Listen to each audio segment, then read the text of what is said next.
नमस्कार, जय जय राम, जय श्री राम। मेरे प्यारे सभी दर्शकों, आज के इस वीडियो में वाकई आपके जीवन को बदल देने वाली जबरदस्त मैं कहानी लेकर के एक औरत की कहानी जो भगवान की बहुत बड़ी भक्त थी, लेकिन उसके बावजूद भी उसने ऐसी कौन सी गलती कर दी, ऐसा कौन सा गलत कदम उठाया कि जिसके वजह से भगवान का कहर उस नेक औरत को भी नहीं छोड़ता है, उसके भी ऊपर भगवान का शाप लग ही जाता है, जिसको देख करके सुन करके वाकई आपके रोंगटे खड़े हो जाएंगे।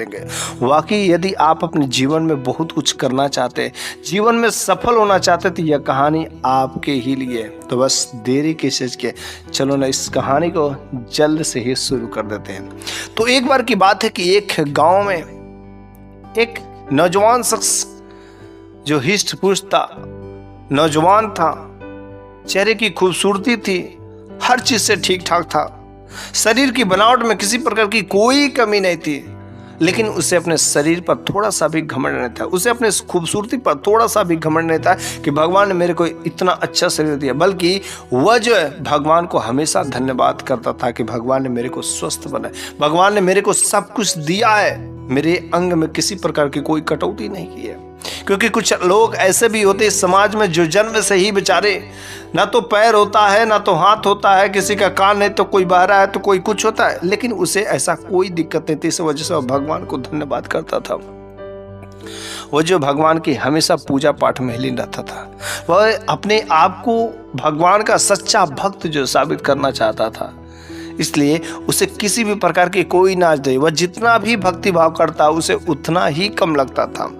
और ऐसे करते करते कुछ दिन बीत गए थे, लेकिन उसे किसी के माध्यम से पता चलता है कि फला इलाके में एक ऐसी महिला है जो वह भगवान की भक्ति भाव में हमेशा लीन रहती है, उसके आगे खाना पीना सब कुछ छोड़ देती है, और फिर वह भगवान की इतनी बड़ी भक्त है कि वह किसी के लिए अगर कुछ प्रार्थना कर देती है, किसी को कुछ विनती कर देती है या कुछ कह देती है, तो उसका बात सत्य हो जाता है। और उसके पास कई सारे लोग अपनी विनती, अपनी समस्याओं को लेकर के जाते हैं और फिर उनकी कामनाएं, उनके कहा हुआ बातों को पूरा हो जाता था। एक बार मेरे को भी उस महिला से मिलना है, वह कितनी अच्छी है, कितनी भगवान की बड़ी भक्त है कि उसका कही हुई बात सत्य हो जाती है।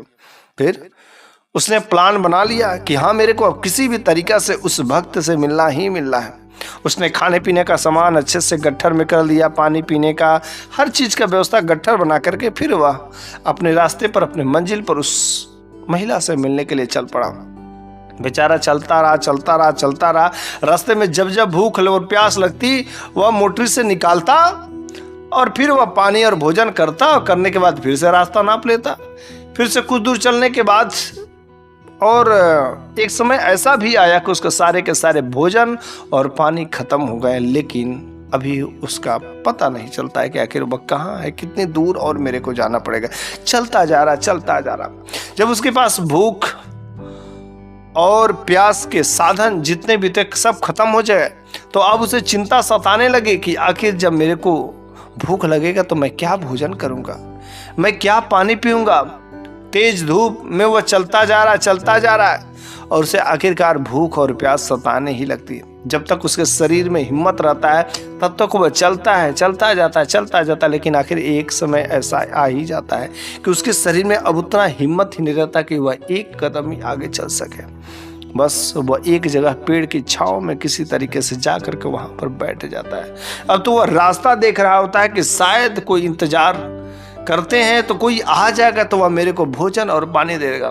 वह भगवान को कहता, अरे भगवान, अरे तेरा भक्त भूख और प्यास के बिना यहाँ पर मर जाएगा, अरे यहाँ पर दम तोड़ रहा है, अरे क्या तू अपने भक्त की रक्षा नहीं करेगा? अरे भगवान, मेरे को किसी को माध्यम से भेज, मेरे को बहुत जोर से भूख और प्यास लगी। अरे मेरा जो मंजिल है उस औरत से मिलने का, जो कितनी नेक बंदी है, भगवान की भक्त, अरे तेरा जो महबूब है, हमेशा तेरे गुनाह में, तेरे भक्ति में हमेशा वो पागल रहती है, अरे एक बार बस मेरे को उससे मिलना है।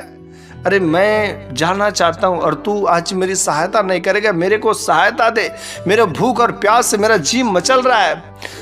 ऐसे वह भगवान से विनती करता है, रो रो करके गिलगिलाता है। और ठीक ऊपर वाले ने उसकी सुन भी ली। उसने देखा कि दूर से एक शख्स आ रहा है और वह जो है अजीब कलर का कपड़े पहना हुआ है, फिर वह पीछे जो एक जानवर को लिए हुआ, जिस जानवर को समझ नहीं आ रहा था कि आखिर वह किस प्रकार का जानवर है, कैसा जानवर है, उसने ऐसा जानवर आज तक देखा ही नहीं था। इस प्रकार का जानवर वह जो है अपने पीछे लिया हुआ था, उसके गले में रस्सी बांधी थी और ले करके चलता रहा। अब उसके मन में उम्मीद लगी कि यहाँ इससे मैं जो भोजन और पानी मांगूंगा, अगर यह इसके पास होगा तो अवश्य मेरी सहायता करेगा कि कहाँ पर कैसे मिलेगा। और जैसे वह आता है उसको रुकवाते कहता है कि भाई साहब क्या आप मेरी मदद कर सकते हैं। उसने कहा हाँ बोलो, क्या किस प्रकार की मदद करना है। उसने कहा देखो कि मेरे को बहुत जोर से भूख और प्यास लगी है, मैं जो है कहीं पर जा रहा था। उसने कहा अरे भाई भूख और प्यास लगी है तो मेरे पास सब कुछ साधन है, चलो हम दोनों लोग बैठ करके अच्छे से भूख और प्यास को मिटाते हैं। और वह दोनों लोग वहाँ पर भोजन करते हैं, पानी पीते हैं। पानी पीने के बाद जो है वह जो जानवर लिया हुआ इंसान था उसने पूछा अरे भाई तुम इतना लंबा सफर तय करके तुम कहाँ जा रहे थे, तुम्हारी मंजिल क्या है, इधर क्या करने के लिए जा रहे। उसने कहा देखो मैं भी भगवान का भक्त हूँ, मेरे को भगवान पर बहुत भरोसा है, लेकिन मैंने सुना है कि फला इलाके में एक ऐसी औरत है कि जो किसी के लिए प्रार्थना करते, किसी की कोई बात कह देती है तो उसका बात सत्य हो जाता है। मैं थोड़ा देखना चाहता हूँ कि आखिर वह किस तरीके से भगवान की पूजा आराधना, किस तरीके से भक्ति भाव करती है, भला मेरे भक्ति भाव करने में क्या कसौटी है, मेरे को उससे कुछ सीखना है, इसलिए मैं उसके पास जाना चाहता हूँ, उसके पास मिलना चाहता हूँ। जैसे यह बात उस औरत की करता है ना, वह व्यक्ति सर पीट करके वहीं पर रोने लगता है, चिल्ला चिल्ला करके रोने लगता है। वह बेचारा तुरंत परेशान हो जाता है, आखिर मैंने इससे क्या कर दिया, ये रोने क्यों लगा।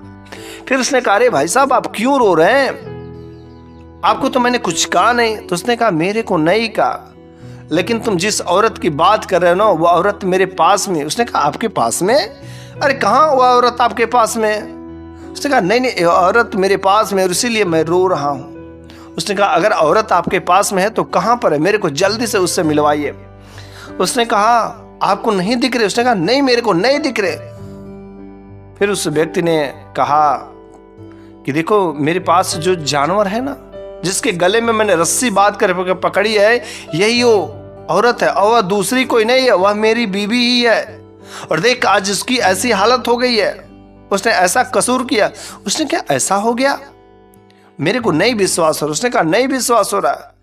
उसने कहा यही बात है, यही सच्चाई है। उसने कहा आखिर इसने ऐसी क्या गलती की, ऐसा क्या वजह था कि जिसके वजह से एक भगवान के इतने बड़े भक्त को भी भगवान का कहर नहीं छोड़ता। क्योंकि सबको पता होता है कि अपने कर्मों का तो फल मिलता ही मिलता है, चाहे कोई भी हो। उसने कहा ठीक ऐसे ही मेरे पत्नी को मिला है, उसने कुछ ऐसा ही काम किया, लेकिन मेरे को समझ नहीं आ रहा कि उसके भक्ति भाव में क्या कसौटी रह गई कि भगवान का कहर उसे नहीं छोड़ता है। बल्कि वह दूसरों के लिए प्रार्थना करती, दूसरों के लिए कुछ भी काम करती तो उसका पूरा हो जाता था। लेकिन आखिर इसके साथ ऐसा क्या हो गया कि मेरे को भी समझ नहीं आता। इसके लिए मैं जो है अपनी इस पत्नी को लेकर के इसी जंगल में जो है ना एक साधु बाबा रहते हैं, उसी साधु बाबा के पास मेरे को जाना है। सुना है मैंने कि बहुत पहुंचे हुए बाबा है, बहुत ही जानकार और शायद मेरी समस्या का समाधान दे सकते हैं। फिर वे दोनों लोग उस जानवर को लेकर के और उस जंगल के अंदर जो चलते जाते हैं और फिर जो उस साधु बाबा का कुटिया आ जाता है। साधु बाबा के पास में जब वे लोग जाते हैं तो साधु बाबा मस्त मगज ध्यान में लगे रहते हैं। कुछ समय इंतजार कुटिया के बाहर करते हैं। साधु बाबा का जब ध्यान खुलता है तो वह बाहर आता है तो उन्होंने देखा कि दो शख्स जिसके साथ में एक जानवर पड़ा हुआ है। तो उन्होंने पूछा कि आप लोगों के यहाँ पर आने का प्रयोजन क्या है, आप किस उद्देश्य के लिए यहाँ पर आए। फिर उसने सारी की सारी बात बता दी। साधु बाबा ने तुरंत ये सारी की सारी बात को समझ गए। उसने कहा मैं अगर बताऊंगा तो शायद आप लोगों को भरोसा नहीं होगा, विश्वास नहीं होगा, लेकिन यह औरत चूंकि अब जानवर बन चुकी है, लेकिन इसने जो कर्म किया है, किस कर्म के वजह से इसके साथ ऐसा हुआ है, इसको पता है। यह जवाब यही देगी कि आखिर इसने कौन सा ऐसा गुनाह किया था।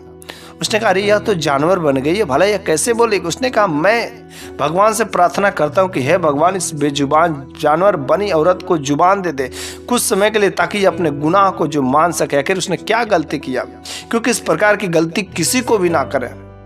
वो कहता कि हाँ साधु बाबा, अगर ऐसा हो जाता तब से हो जाता। फिर उसने साधु बाबा अपने कमंडल से जल निकाला और कुछ मंत्रों को पढ़ के उसके ऊपर फेंक दिया।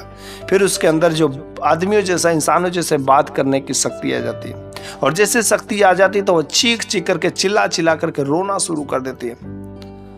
तो फिर साधु बाबा ने कहा, अरे तेरे साथ में ऐसा क्यों हुआ? बल्कि तू तो भगवान की बड़ी भक्त थी ना, तू तो हर तरीके से, मैंने भी तेरा नाम सुना था कि तू जिसके लिए प्रार्थना करती, दुआ करती, वह कबूल हो जाती थी, वह स्वीकार हो जाती थी, लेकिन तेरे ही साथ ऐसा क्यों हो गया? उसने कहा, बाबा जी यही तो मेरी सबसे बड़ी गलती है।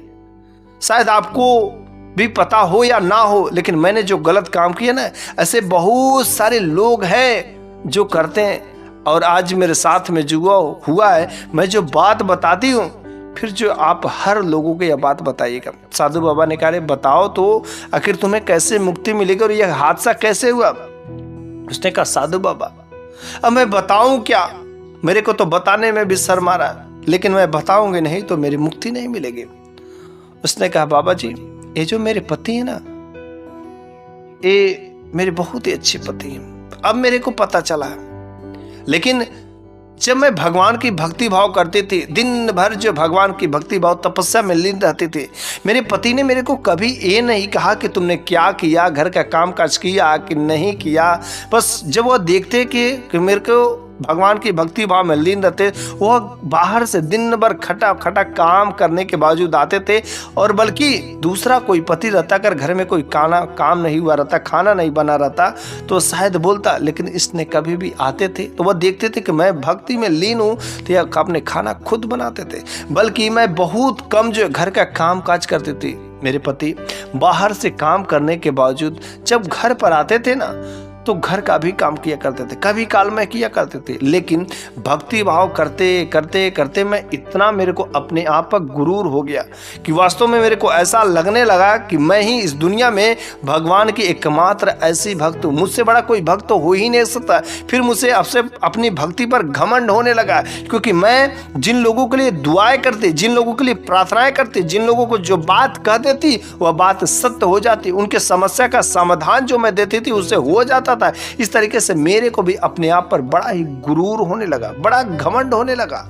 और इसके वजह से जब मेरा पति थका हारा काफी जब बाहर से काम करके आता था ना, क्योंकि वो पढ़ा लिखा नहीं है, मेरे पति मजदूरी का काम किया करते, ईंट जोड़ने का काम, ईंट ढोने का काम, मट्टी वाला काम, ऐसे कुछ काम किया करते थे। लेकिन इतने सारे थके हारे जब घर पर लौटते थे ना, तो बस कभी कभी वह मेरे से एक गिलास पानी अगर मांग लेते थे तो मैं उसको कटी जली हर चीज सुनाया करती थी।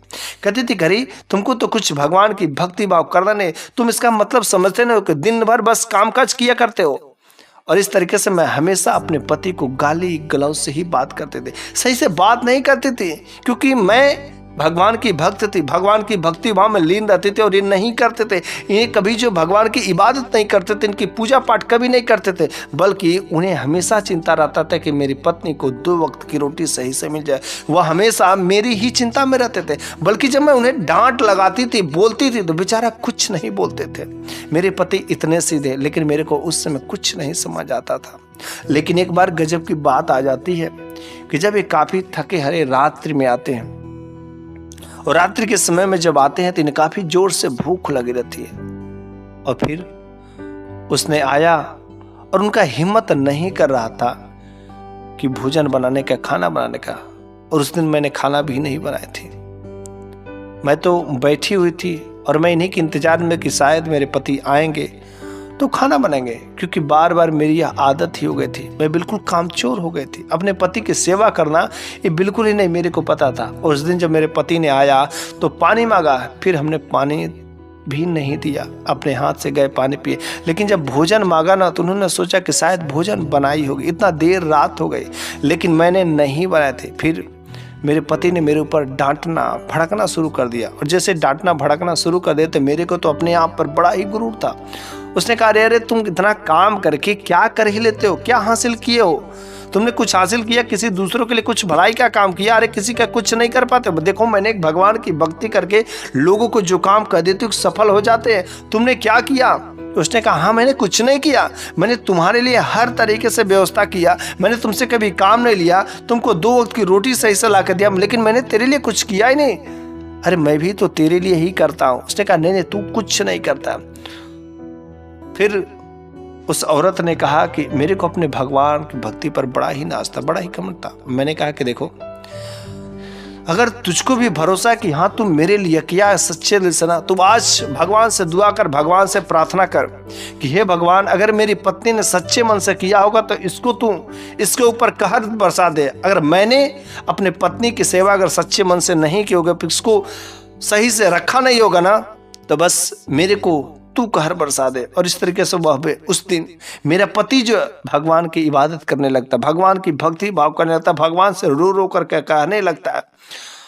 और फिर ऐसा ही कुछ होता है कि उसी वक्त उसकी जो है प्रार्थना स्वीकार हो जाती है और मैं तुरंत वहां पर जानवर बन जाती हूँ। मेरे को समझ नहीं आता, अगल बगल में हल्ला मच जाता कि एक क्या हो गया, एक क्या हो गया, एक क्या हो गया। लेकिन बाबा जी मेरे को पता है कि मैंने भगवान की भक्ति भाव की, लेकिन अपने पति की कभी सेवा नहीं की। और पति से बड़ा कोई धर्म नहीं होता। आप भगवान की भक्ति भाव करो, लेकिन अगर अपने पति की सेवा नहीं करते हो, अपने पति की इज्जत नहीं करते हो, तो सारा वह भक्ति भाव बर्बाद हो जाता है। इस वजह से बाबा जी मेरे ऊपर भगवान का कहर बरस पड़ता है। और इसीलिए मैं आप लोगों को सुनाई हूँ कि यह बातें जो सभी लोगों को फैला दीजिए। कुछ ऐसी भी महिलाएं हमारे समाज में, हमारे घर में, हमारे पास पड़ोस में कुछ ऐसी महिलाएं होती जो भगवान की भक्ति भाव में बहुत लीन रहती है, भगवान की तपस्या करती, भगवान की आराधना में लीन रहती है, लेकिन वह अपने पत्नी का, अपने पति का कभी इज्जत नहीं करती, अपने पति से सही से बात नहीं करती, अपने पति को एक गिलास पानी नहीं देती। क्योंकि जब पति थका हरा बाहर से काम करके आता ना, तो उसे बस घर का प्यार चाहिए, अपने पत्नी का प्यार चाहिए। लेकिन जिसको सबसे ज्यादा उम्मीद रहता है पत्नी पर, अगर वही पत्नी घर पर आते ही जली कटी सुनाने लगती, तो फिर उस पति के साथ में क्या होता। बाहर से थका होगा, इतना जो प्रेशर, उसके बाद घर का भी प्रेशर, बेचारा वह कहाँ का जाएगा। इसलिए कभी भी किसी पत्नी को अपने पति का सम्मान करना चाहिए। अगर वह बाहर से कुछ भी करके आ रहा है, उसे थके आ रहे, सही से बोलना चाहिए, प्यार से बातें करना चाहिए। पता नहीं कौन सा काम, कौन सा मुसीबत को झेल करके आए, अगर घर पर आते अपने पति को भी साथ ऐसा करेंगे, तो भगवान के कितना भी आप भक्ति भाव करते हो, सारा का सारा वह भक्ति भाव तुरंत मिल करके मट्टी में हो जाता है। इसलिए हमारे घर की महिलाओं को, अगल बगल के जितने भी लोग होते हैं, इस प्रकार के वीडियो को, यह जो ज्ञानवर्धक कहानी है ना, इस वीडियो को आप अधिक से अधिक लोगों के पास में शेयर कर दीजिएगा। खास तरीके से जो महिलाएं शादीशुदा है, उन लोगों को तो यह कहानी अवश्य ही सुनना चाहिए, क्योंकि यह वीडियो आप सभी लोगों के लिए बहुत ही ज्ञानवर्धक रही है। तो बस आज के लिए बस इतना ही। कमेंट बॉक्स में आप जरूर बताइएगा कि आपको यह कहानी कैसी लगी है, क्या यह वास्तव में कहानी सीखने लायक है, जीवन में कुछ बदलने लायक है कि नहीं है। अगले वीडियो में मैं फिर से एक नई शानदार कहानी लेकर के हाजिर हूँगा। तब तक के लिए धन्यवाद।